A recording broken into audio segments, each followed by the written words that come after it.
Alright, so this is an 8051 microcontroller development board and it's used to learn the fundamentals of embedded systems. So talking about this board, at the center we have the 8051 microcontroller, and this chip runs at low speed, has limited memory and no extra features. And if you compare this microcontroller with modern microcontrollers such as the Arduino or ESP32, then you don't get features such as Bluetooth, and that's one of the reasons why it is the most powerful for learning. And here's the 12 volt DC input, which is followed by the voltage regulator, and which converts the 12 volts in direct input to 5 volts, because the 8051 lives strictly to 5 volts.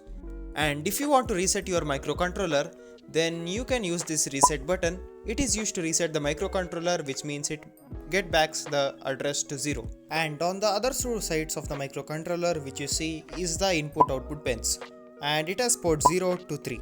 And coming at this side, which you see the 6 pins, this is used for ISP programming, which means you are flashing the code directly into the chip, not uploading sketches like Arduino. And this old part right here is the RS-232 serial port, and if you can debug using this, then UART on ESP32 will feel really easy.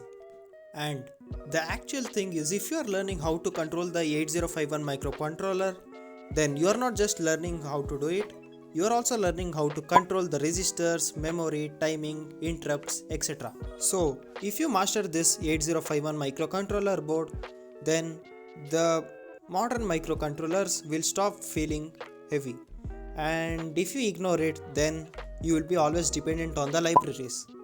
So if you like the video, then make sure to like the video, and in the upcoming videos I am going to be telling you the specifications of the 8051 microcontroller and how you can code it. So that's all for now. Thank you and see you next time.